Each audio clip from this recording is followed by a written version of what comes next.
What's going on, guys? My name is Rodney, and if you already knew that, thank you so much for coming back and watching another video. Now, today, I have a little bit of a different video, a new series of videos that I'm going to be starting in 2020, new year, new videos, yeah. Now, if you've clicked on this video and you are not a subscriber of mine, I'm assuming you know everything about what I'm going to be talking about, or at least some semblance of it. If you are a subscriber of mine and you know what this is about, then hey, good on you.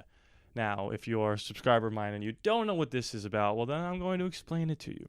The movie trivia Schmoedown, on a surface level, it's movie trivia. They post the videos on YouTube, on the SEN channel. SEN Live stands for Schmoedown Entertainment Network. They also have different podcasts on there. They have a show, Schmoedown Backstage, which is about the matches that they post and the behind-the-scenes making of them. And when I said the Schmoedown on surface level is movie trivia, that's what it is. But it also has a sports element to it, which is the competition. And they just had a draft this year. And there's also a WWE aspect. Now, when I say that, some people are assuming off the bat that this is a scripted show. And there are cutscenes that are scripted. The story is written by Christian Harloff and other people that help him write the shows. He is the founder, the chairman, the creator of the movie trivia Schmoedown and Schmoes Know, if you know them. But the matches are never scripted. They have a singles division, they have a teams division, they have a Star Wars division, and they have an Inner Geekdom division. That's Lord of the Rings, the MCU, the DCEU, DC movies, Back to the Future, James Bond, or I don't know if they took those out. There was some big controversy about that. So essentially what you have is a movie trivia league that is sports-based and story-driven. If you don't know what it is and you don't want to know about it, it's totally fine.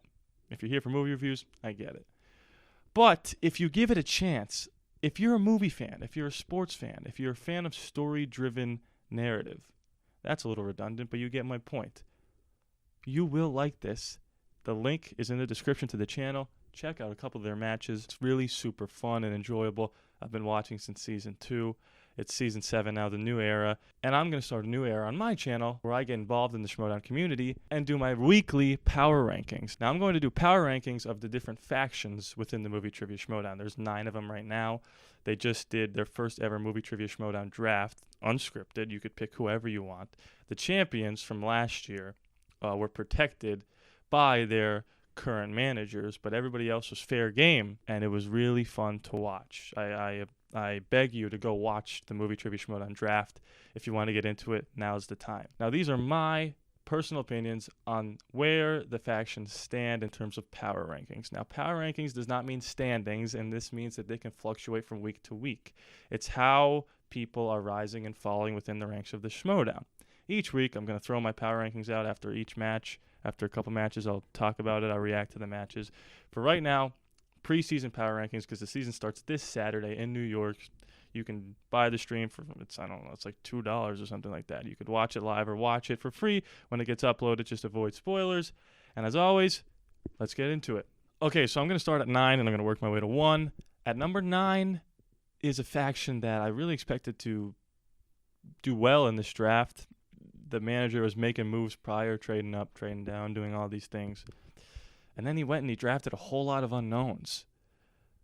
And that is John Kaiser, and that is the Dungeon, who I have at number 9.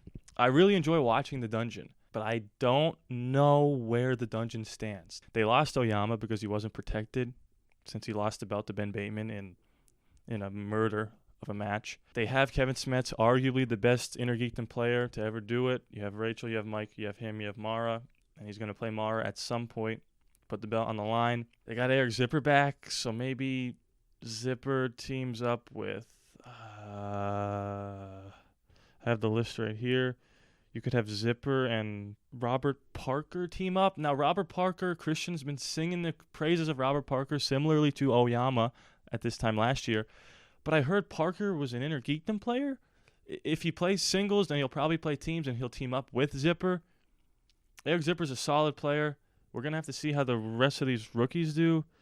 You have Adam Witt, who's solid. You have Vinny Mancuso. You have...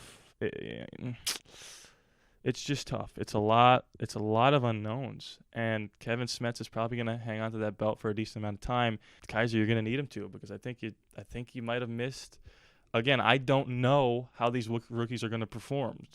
Smets was a rookie, Oyama was a rookie, and he took them to greatness.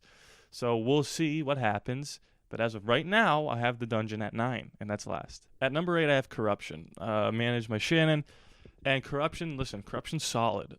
They have Mike Kalinowski, the most valuable player in the movie Trivia Schmoedown, because he plays very well in 3 separate divisions. If he wants to join Star Wars, that would be insanity. I doubt it.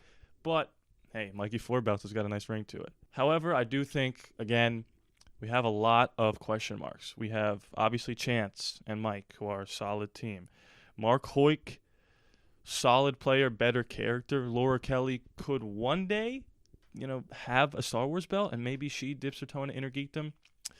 But again, we have a lot of unknowns here that we just don't know what we have with Corruption yet either. I mean, we have Dewberry. She broke up the Wildberries.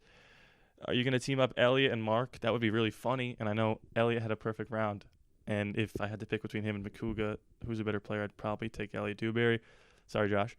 But I just don't know what you have with this team either. Or this faction, sorry. You're going to need Mike to carry, I think. Unless Chance has a good singles run in him. I know he's a good player, but his record doesn't really show it. I think he's 1-3. He barely beat Janine thanks to an X-Men Apocalypse question at a live event. Corruption's number 8. At number 7, I have Swag Squad, Drip Drip. Am I not the whitest person ever? I apologize. This team is also solid. Of course, Winston and Jay, who took Paul Oyama away from Kevin. I always want to say Kevin Smets. Kaiser, took him away from Kaiser. And you have a decent team here. You have Chandru, the Chosen One, who could one day compete for an Inner Geekdom championship. You have Lon Harris. You have some solid players. Liz Shannon Miller, Josh Makuga, of course. I don't know how much Makuga is going to play.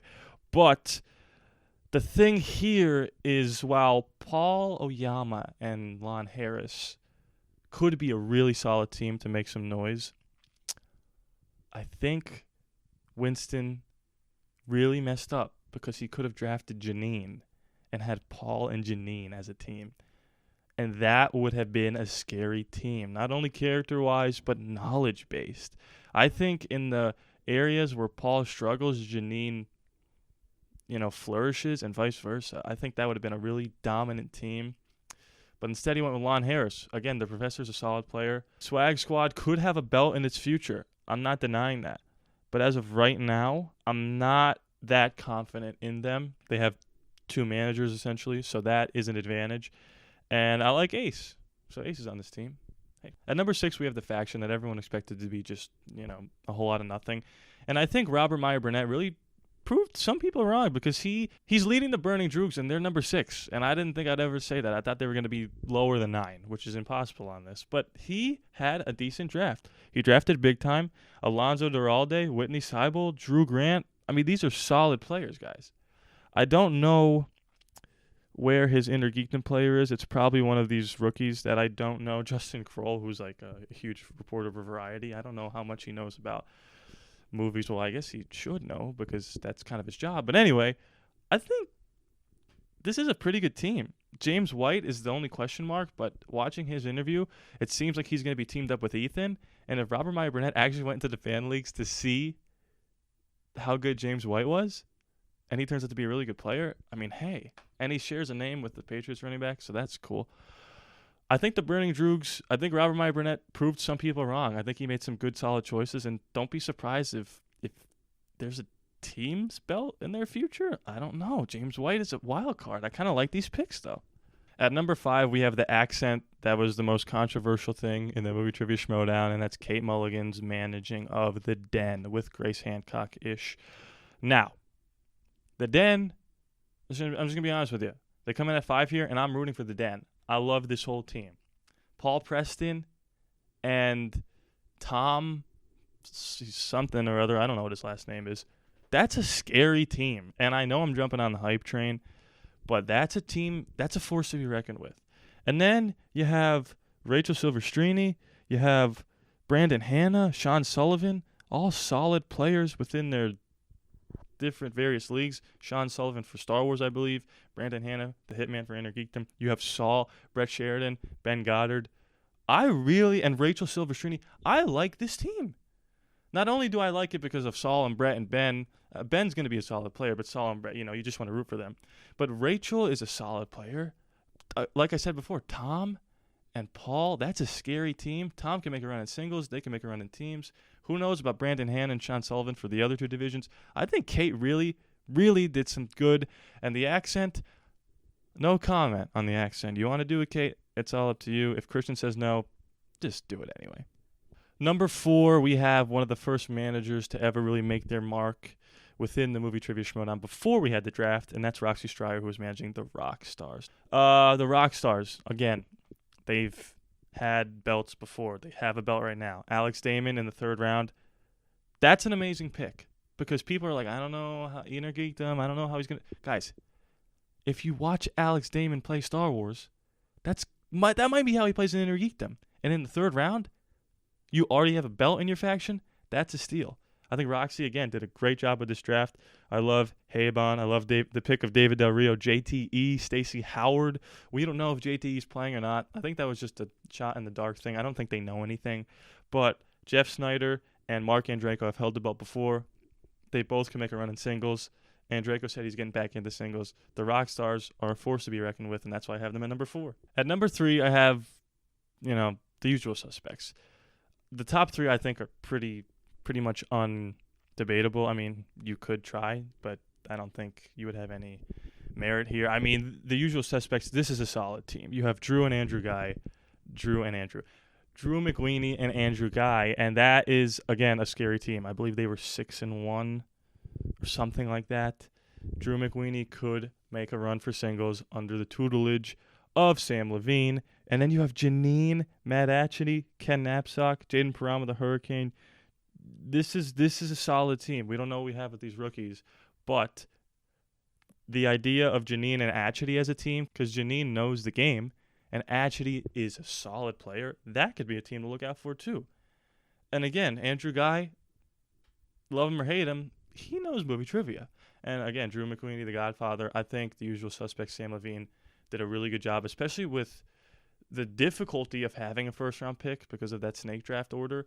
I think he pulled some things off that not many people were expecting him to because of the situation of having that first-round pick. It is a blessing and a curse. And the fact that Janine fell to him and then Matt Atchity, that's a solid, scary faction. No surprise here, I have the Mouthy Mercs at number 2. Coy Andrew had the best draft, bar none. You can't say Tom did because all his picks were protected. Coy Andrew picked Shazam because they fell to him, but hey, he could have picked Ethan. He could have picked Oyama, but instead he made the right decision. 2 of his 3 players are going to potentially have a number 1 contender shot. No, they are. They have a number 1 contender shot. Bibbs and the kid are going to face Dan Murrell, and of course they're facing each other. It's not a 2-on-1 here. And then Mara Konopik, who is going to potentially have a belt within a couple months here if she defeats Kevin Smets. Tim Franco, Mr. Perfect Round, Haley Fouch, Joseph Scrimshaw is no pushover in Star Wars, and then the Real Rejects just for a little flair. I mean, that is a team right there. The Murphy Mouse remind me of like the Pittsburgh Steelers if you watch sports. The Steelers always draft that person that you know, the TJ Watts, the Devin Bushes. They always go after people with recognition and that have a little bit of an attitude. And I think the Murphy Mouse, I always say the Murphy Mouse. The Mouthy Mercs are in a really, really good position to do some serious damage. Good for Coy. Good for freaking Coy. And listen, I'm not going to even do any edits here. I'm just going to scroll right up to the Finstock Exchange because they're obviously number 1. They have the team's belt and the singles belt.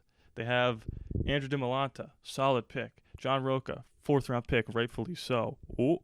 Cody Hall, Gray Drake. We have some solid players here. Emily Rose Jacobson. And then Ben Campbell.